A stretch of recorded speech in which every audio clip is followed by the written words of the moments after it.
Those are Fletcher's torpedoes. Oh my gosh.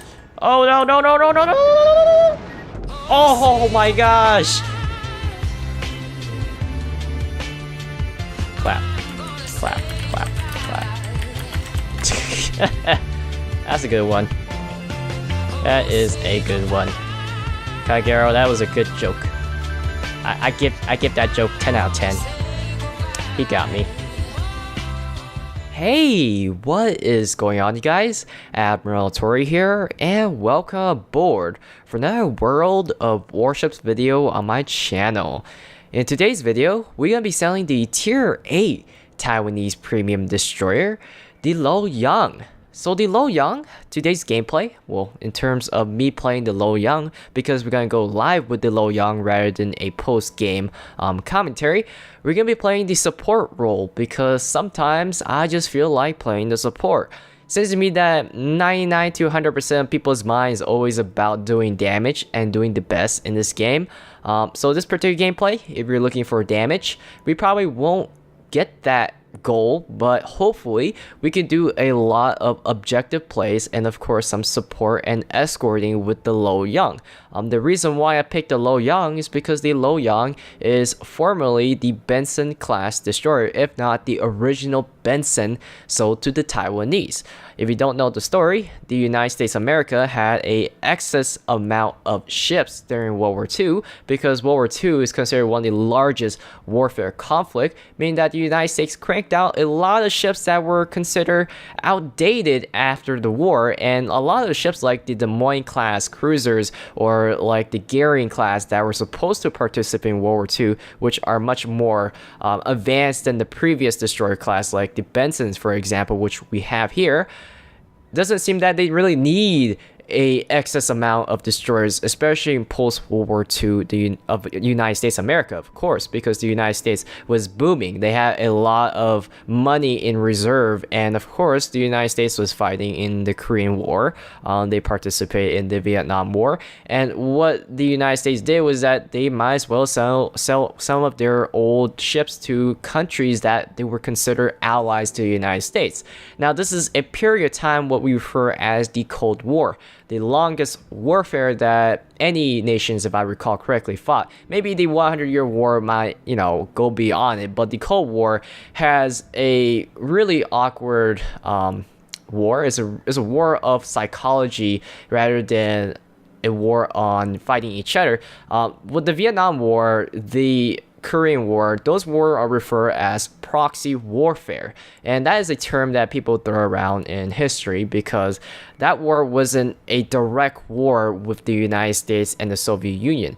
The Cold War was a psychological and an economical warfare to establish power over the world, and the power struggles between capitalistic or democracy against a Soviet ideology in terms of communism and of course totalitarianism, which is the term that people throw around, but people who from those particular nation wouldn't agree that totalitarianism or dictatorship is the word that they want to characterize their nation. And I don't want to be the guy who points out which is right or correct because this is very based on people's view, subjective, but from the books, from the things I read, it's basically communism versus capitalism or democracy, even though communism and what we call capitalism is a economic theory, not a theory that you use for warfare, but they are fighting for that particular theory. So with Taiwan, the reason why the United States sold the ship to Taiwan is because Taiwan is considered the democratic version of China, while the mainland China is the communist version with the Soviet influence, the spirit influence with the Chinese, the mainland China, while the Americans have the Taiwanese as their influence. So it was communism versus capitalism. And with proxy warfare, Vietnam War is a good example. Vietnam was the North Vietnamese versus the South Vietnamese. South Vietnamese, capitalists. They believe in democracy. Well, I don't know necessarily democracy because the Vietnamese had a long history with problematic government controlling. One of the reasons why Vietnam War happens because of dictator or poor government regulation or controlling their people in terms of how they run the country. In terms of the United States, they side with the side that they want they don't really want the Soviets to have control over it. But even though the Soviets or the United States don't directly control a country, it's indirectly a victory to one particular country. So with the Vietnam War, which the North Vietnamese were able to take over Saigon, it was a victory for the communists, and basically the Soviet can pat themselves on the back because communism won that day for them. With the Korean War, which was a draw because we have North Korea and South Korea, I'm not sure why Eisenhower decided to just make the line cut between South and North Korea. Believe it or not, the United States could have win the war on Korea and pretty much successfully unite the entire Korea, which would have been the better choice. But Eisenhower was kind of worried that maybe the future might be more bloodier. I'm not sure if that was his belief, but Eisenhower, being the president of the United States during the time of Korea, if I recall correctly, hopefully I'm correct on that, because I know for a fact Eisenhower was during the 50s, and then came JFK with the Cuban Missile Crisis, of course. But in terms of the Koreas, the United States could have taken North Korea, but that is very subjective because the Chinese said that the South Koreans were losing with the Americans backing them. But that was a draw, and of course all the other parts of the world was fighting in the Cold War. And the Cold War was, I would say, it's a very corrupt war. There was a lot of things that the United States and the Soviet Union have done that was not morally correct in terms of being a world leader, because the Soviets and United States came out victorious after World War II, being a booming particular country. So with the Loyang is a Benson-class destroyer sold by the United States, and it's literally a reskin Hull C of a Benson. And this Benson skin is really nice. This is one of the best skins you can get in this game. So this is a Hull C, not the Hull B. The Hull B trades one of the Bofors, I believe, for a extra gun, which I think might be better, if not the better choice for most players who play the Benson. But we're going to be working with the Hull C because that is the only one they offer. With the Loyang, you're offered with 2 particular torpedoes, and I should switch torpedoes because I like the long range torpedoes. But if you rather have long range but slow and low damage torpedoes, run the default torpedoes, which have a range of 9.2 kilometers. If you want the more damaging or the faster torpedoes, which is basically like Japanese torpedoes, but they're very short range, and the range is 6 kilometers. So you pretty much turn the ship into like a Russian destroyer if you put it in that perspective. But yeah, if you want the more powerful torpedoes, you run the 6 kilometers, 68 knots, 16,000 damage, compared to like the very slow 55 kilometers, 11,000 damage, which is losing 5,000 damage on the maximum, but you get more range. So it's a choice of preference. I personally prefer the 9.2 kilometers because the Loyang has a default detectability roughly around 6.8. If you run the the concealment system modification, which you should, you can get it down to 6.4. And of course, when you get expert concealment, when I do get it, you probably can get around 6.0 or 5 point something, which is something you really want for destroyers, or at least for all destroyers that you want to build with this particular setup. So with my setup, I do run the superintendent. That is the #1 thing I want on this particular setup when it comes to support, because it gives you that extra hydroacoustic surge, and of course the extra smoke, alongside with the last stand, which I really prefer for all destroyers.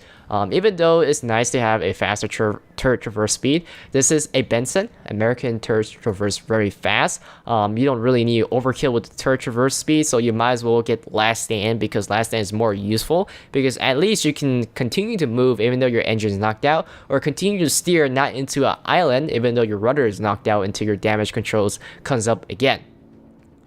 With torpedoes, like I said, we talked about it. Slow torpedoes, 11 kilometers difference. And some people say, how is 11 kilometers any difference?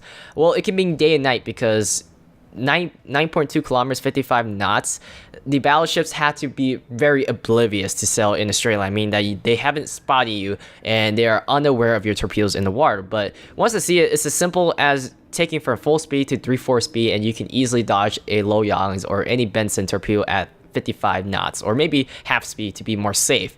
So yeah, 55 knots, 9.2 kilometers. The only reason you would use your torpedoes on this particular ship is just to drop them whenever you have the chance to do so. But at close range brawling, it doesn't really matter what torpedo you have. Preferably, you want the faster torpedoes and more damage in brawling range, because you can get it over with right away. But I find more use with the long range torpedoes. What else I have? I run the demolition. Some people want to grab the advanced firing training to increase the main battery range and potentially stealth fire with the Lo Yang or any American destroyers. I don't think that's a good choice, and the reason why I say that is because the Lo Yang and any American destroyers, you look at the shell velocity, 792 meters per second. That is very slow, and it has a huge arc, meaning that it's easy to see the shells coming towards you if you face a American destroyer, which is why you're better off with fire damage and getting close and personal with any particular enemy ship. But you could run the advanced firing training to increase the range on your destroyer.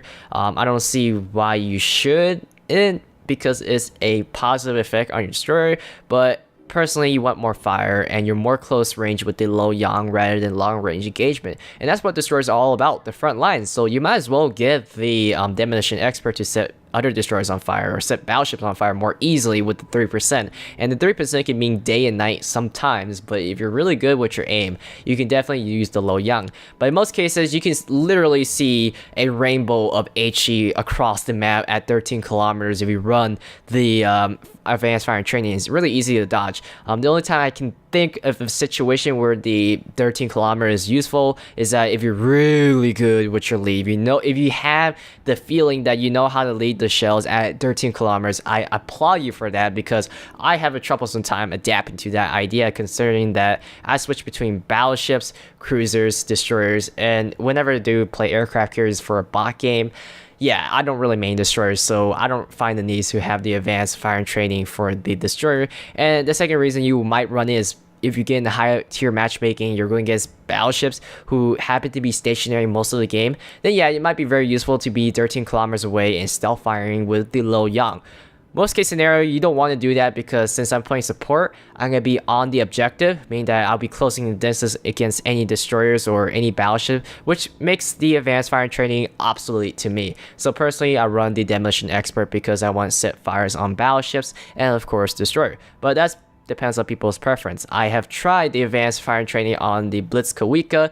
I liked it at first, but then I realized, 13 kilometers, I'm spending half the game camping on the other side of the map just to do damage, and not all times do my shields land. So I find that very pointless for me for battle capabilities. And of course, I'm making myself not useful as I wanted to for my team when it comes to the front lines, because destroyers were designed for the front lines. They were designed to scout for torpedoes against their battleships, their friendly battleships, or to scout against enemy destroyers. In this particular game, there's no such thing as a concealment system in real life. And of course, they were designed to be fast and escorting type of ship to escort battleship aircraft carriers with their anti-air, which is not really useful in this game. Even though I said I was going to play support, I could run the defensive fire, which is really nice on the Lo Yang. The biggest difference between the tier 8 Benson and the Lo Yang is that you can actually replace the defensive fire and engine boost for the hydroacoustic search. The hydroacoustic search allows you to spot torpedoes at a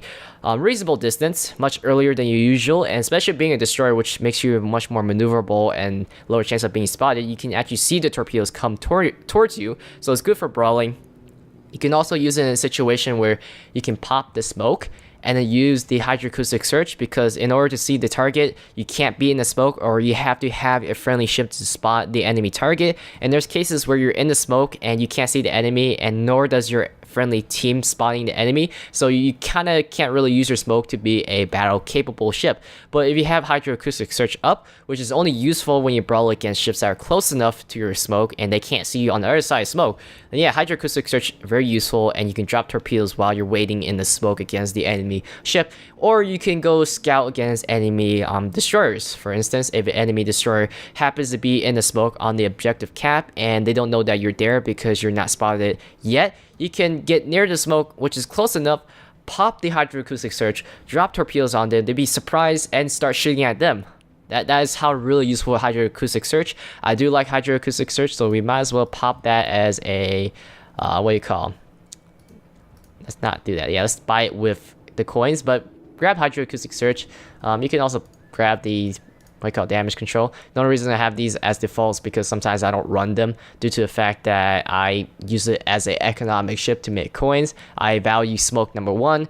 Number two, in terms of playing support, you want to get hydroacoustic search, or if you want to do good in the game in terms of surviving the best, you want to get damage control. But damage control, it depends on people's preference. 57 seconds compared to 38 seconds. Aside from that, my upgrades or my modules is the steering gear. I used to run the propulsion, but from what I heard, once you get to quarter speed, the propulsion upgrade is kind of useless. Damage control system only good on battleships or capital ships like cruisers. Don't really need it, so I want to be that guy who have good steering to dodge those torpedoes, which is why I run it. Engine, I find that the engine gets knocked out really easily in most cases with the low yang, so I prefer the engine. To determine between these two is just play enough games with any ship, and if you find that your steering gear knocks out the most or the engine, just pick between the two. This is for battleships. I run the aiming system modification so I can get my torpedoes to bear, and of course the low yang, being an American destroyer, it's a mix between torpedo and gun. I kind of prefer to play them as gunboats more than torpedoes, but at least they're better than Russian torpedo boats, because Russian torpedoes are not that great compared to Americans, while the Americans don't have that great of a torpedo compared to the Japanese torpedo boat, but they have better guns than the Japanese torpedo boat, while the American, I think you personally prefer the Russian guns because they have a faster velocity, but these guns rotate fast, so they have their own upsides, and they also reload very fast, so it's not that bad. You just gotta deal with the shell arc. You want to run the main armament modification one always, because destroyers' guns get knocked out pretty easily, or torpedo tubes get knocked out, so you want to grab that. I already showed you my captain skills, so without further ado, let's have some fun with the Low Yang. Okay, you guys, we are in the game with the Low Yang. This is certainly one of the newer maps from the current patch, and I have never played this map before, so we're going to play on the map called Shards Domination, probably 2 months down the road, be a map that everybody knows. But we are going against a lot of destroyers, especially the Fubukis, some American destroyers with the Fletcher and the Benson, of course that tier 9 Russian destroyer, which is the Udaloy. So there's only 3 battleships and very deadly cruisers for me. I might want to stay with my team most of the time, or at least partner up with somebody like this York. Hopefully the York can deal with a tier 9 Fletcher and Udaloy alongside with the Atlanta and Ibuki, or give me some cover. Right, York? York is a good ship, right? Right? It's better be a good ship once I unlock it. But we're gonna be, I guess, give A shot, even though I said that I was gonna stick with the team and York is already abandoning me. We used to be friends. So we're gonna give A shot for a second, and if A is too hot for me, then I will switch back to the B side, or at least regroup with my team with the York and the Mahan. But A seems pretty open for me. We do have 4 smokes, hydroacoustic, so we got plenty of consumables to get away in terms of situations that are very dangerous. As dangerous as playing battleships, right? Battleships always find every situation dangerous. Aircraft carrier coming, oh boy. Destroyer right around the corner, oh boy. Cruisers, bunch of cruiser loaded with HE. Yeah, you just see a lot of dangers with battleships, but with destroyers you can get away with it because they have concealment and they have a lot of consumables with short damage control. Alright, we got a Miyoko here, and looks like the enemy team beat me to A, so we're not gonna contest it. Gonna pop the hydro. Oh yeah, we're not gonna win against a Fletcher.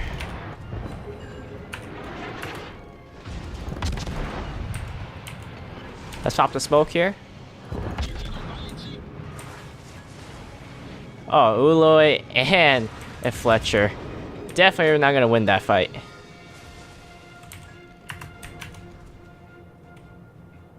Come on, torpedoes.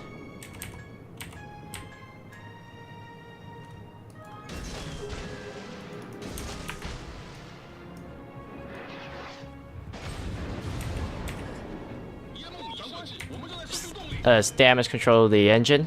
Let's get out of here. So unfortunately, we were facing 2 tier 9 destroyers. We found both of them, the Fletcher and the Uloy. Fletcher, a ship I can't really beat at all. It's like day and night in terms of the power between the Fletcher and the Benson. So let's get out of here and then let's group up with the team in hopes the team will capitalize on C and B while we trade A, because A has both of their most powerful destroyers. Here's some Fletcher's torpedoes.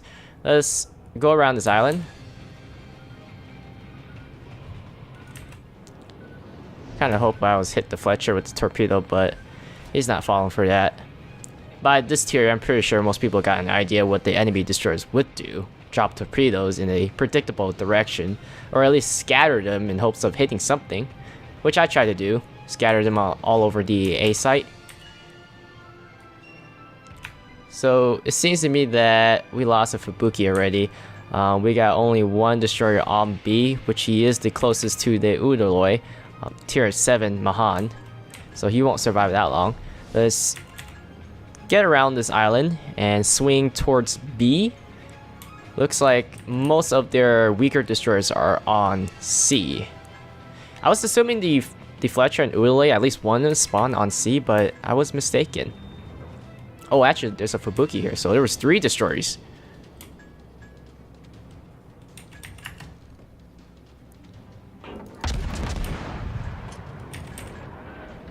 Looks like the Dunskovoy is offering some radar support.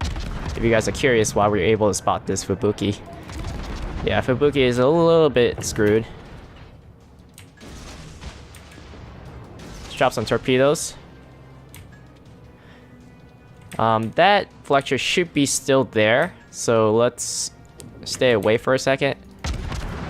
Oh, unfortunately Fubuki was nowhere near my torpedo, but that's alright, he is spotted again.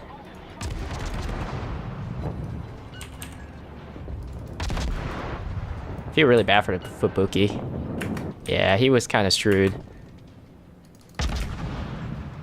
Whoa, look at those torpedoes heading toward the Dunskovoy. Managed to dodge them. I know for a fact that the Fletcher's got to be still there somewhere. Let's stick with the Dunskovoy and the Mahan. It's a really good way to maintain your survivability. Because they gotta shoot one of us, right? Either the Mahan or the Dunskovoy. So battleships has been spotted on that side as a Tirpitz, German Tirpitz. Ibuki. So one of the battleships is on this side. Where is the Bismarck? Haven't spotted their battleships yet. Okay, there's gotta be another battleship because there's 2 of them right here. Probably all 3 are on this side. Looks like we've spotted the Fletcher.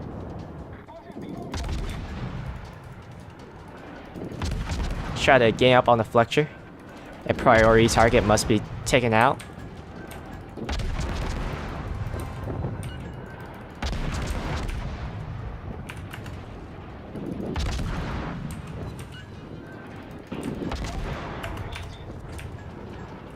Let's drop torpedoes randomly.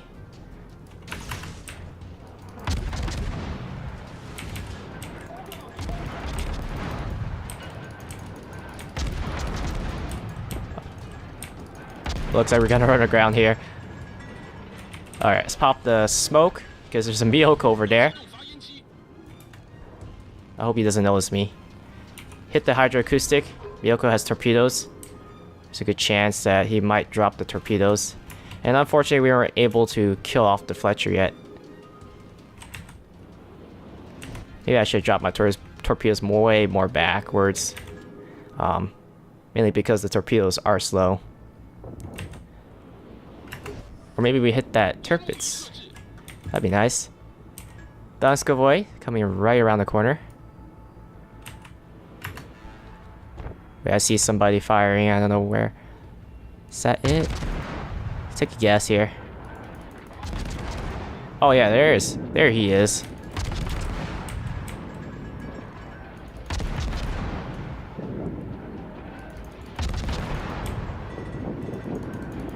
Come on! Get rid of that Fletcher. Oh my gosh. There we go, he's dead. 25 seconds before torpedoes are up. We're gonna help this Dunskovoy fight this Tirpitz.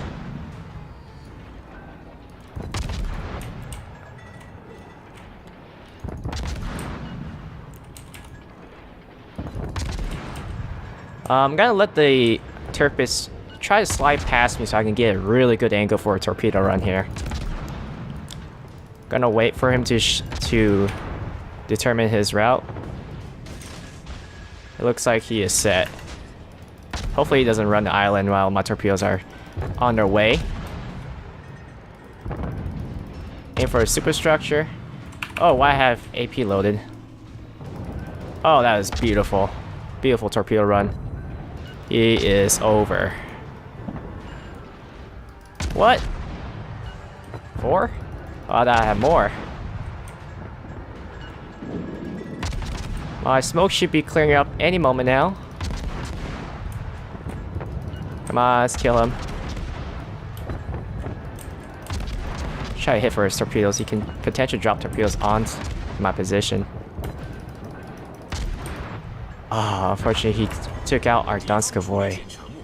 That sucks. Let's get out of here. That is a Friedrich.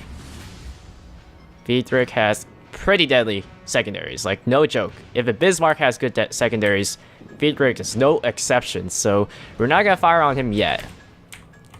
We're gonna swing around this island, and I'm pretty sure there was, yeah, Miyoko's still alive because that was the last spotted target. Alright, let's start firing. I wonder where the Miyoko went. Our smoke should be up in 2 seconds, which is nice. So if I get caught by the Miyoko for whatever reason, we're still able to fight him with our smoke or get away with it. Nice, a fire set. It looks like Miyoko is right around the island also. 2 fires? Is that 2 fires? Or he damage control it?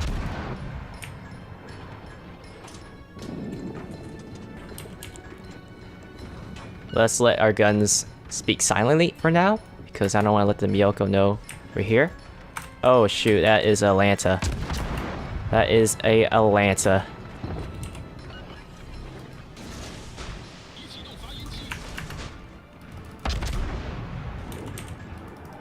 That is a ship that you don't want to deal with.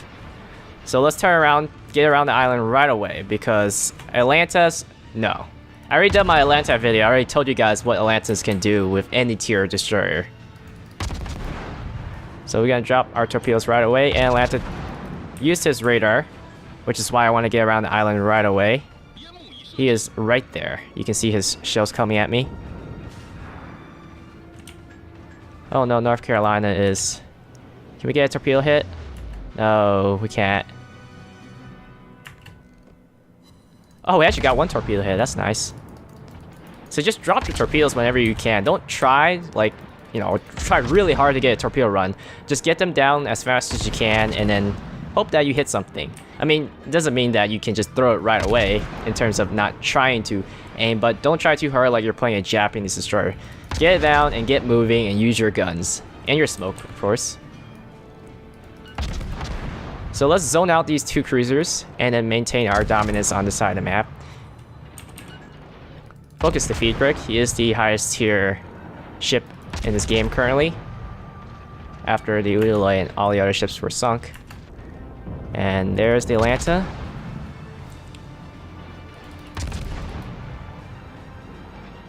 So let's join up with the Miyoko and our Bismarck.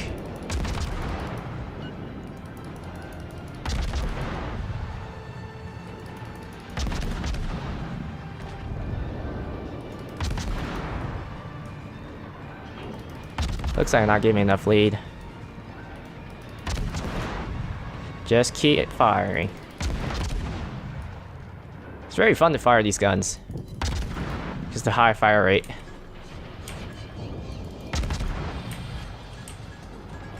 Will the Atlanta head toward this direction? Looks like he's gonna run aground. Let's give the torpedo a run here. He's pretty low.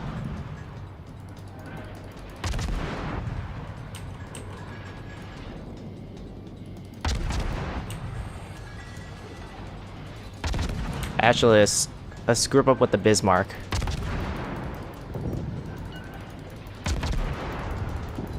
And Atlanta's days are over.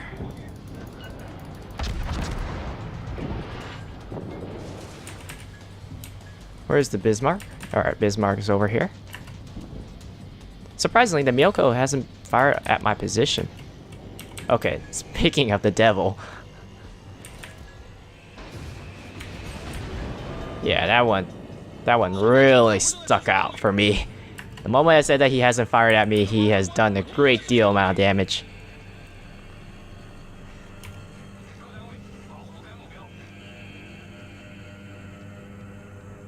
Let's try to help the Bismarck here. We got one smoke left, and I'm gonna use it for him.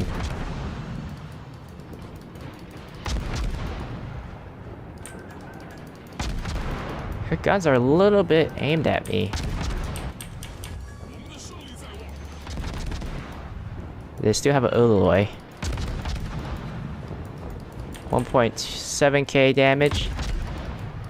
I gotta save this Bismarck. He is a crucial ship if you're gonna win this. Alright. Come on, don't die on me, Bismarck. Screening up.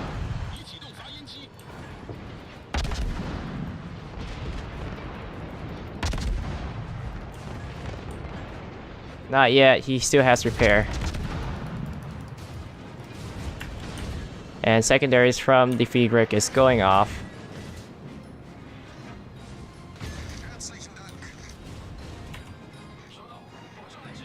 Looks like Friedrich is gonna turn around. We're gonna take a random guess and shoot our torpedoes on this side. Taking the pounding of my life here. Oh, look, we got high caliber, nice. Bismarck barely made it out alive. That was very important because if Bismarck dies, then we lose points in terms of losing a ship, and they gain points, which makes the game harder than it should be. So we're gonna let Bismarck get away for a second.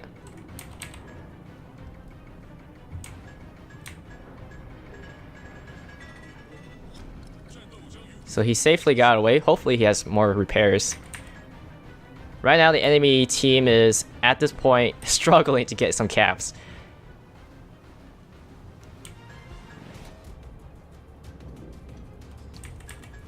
Alright, enemy team is going for the cap on B. Let's intercept the enemy here. Have our turrets rotate.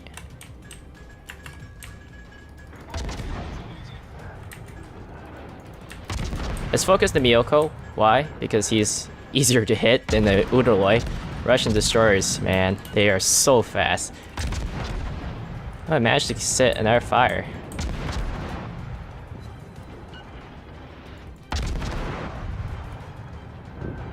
Set another fire. Yeah, just aim really high. Really high. You gotta hit the decks in order to set the ships on fire. You know, when I play battleships, I hate it when destroyers hide behind islands and they shoot at you for free because their arcs are able to do it. I guess it's my turn to do it, right? To pleasure this moment, to pull something off like this. And it looks like Friedrich is coming back. Oh, the Bismarck died. How did he die?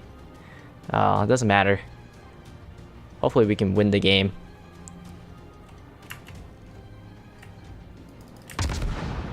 Oh look, we got Confederate. Nice.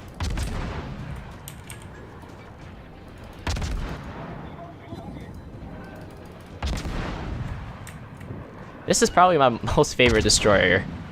Well, then again, I only have a tier 6 Farragut and a tier 6 Musuki. But this is technically a Benson, so it's my highest tier destroyer. I kind of cheated with the premium. But let's see how well we perform. 401,000 coins, 144,000 damage, which I'm very impressed. I only got 2 flooding and 5 torpedo hits. Maybe half of it is because it was hitting the turrets, but these torpedoes, like I said, they don't do as much damage as you wanted them to do compared to like a Japanese destroyer. But then again, it's still torpedoes. Torpedoes are torpedoes and they do a lot of damage. So yeah, we did land a bunch of torpedoes on that turrets, and then I think 2 or 1 on the Atlanta. 201 hits, which is always nice. 2 flooding. 4 flags were defended because we were front lines as destroyers. 4 incapacitation, 7 fire set, and 1 ship sunk with 2 medals. The Confederate, the heroic individual, and the High Caliber. And we were able to complete 2 missions, which is always good. Let's see where we got placed on the scoreboard. We actually got placed at the top, surprisingly, for a match like this, because this is a pretty higher tier match, considering the fact that there's a lot of tier 8 and tier 9. Well, yeah, I'm capable of being placed at the top, but I wasn't expecting to do this well. Detail report. We did a lot of damage to the feed rig with the fire, I'm guessing. 56,000 with the torpedoes against that Tirpitz. 9,000 against that Fletcher. I think Fletcher has... How much HP does he have? He has like 17,000 to 20,000? I don't recall. 8,700 against that Miyoko. Where's the Atlanta? Oh, I didn't hit the Atlanta. I thought I hit the Atlanta with my torpedoes. Turns out I think we hit the Miyoko with our torpedoes rather than the Atlanta. We destroyed that Fubuki, who caught in the action with the Dunskovoy's radar, I'm guessing. Aside from that, overall, I think the Loyang is a good ship, and also the Benson, because she is a Benson-class destroyer. Without further ado, I guess I can end this video. Thanks for watching, and I'll see you guys next time on World of Warships.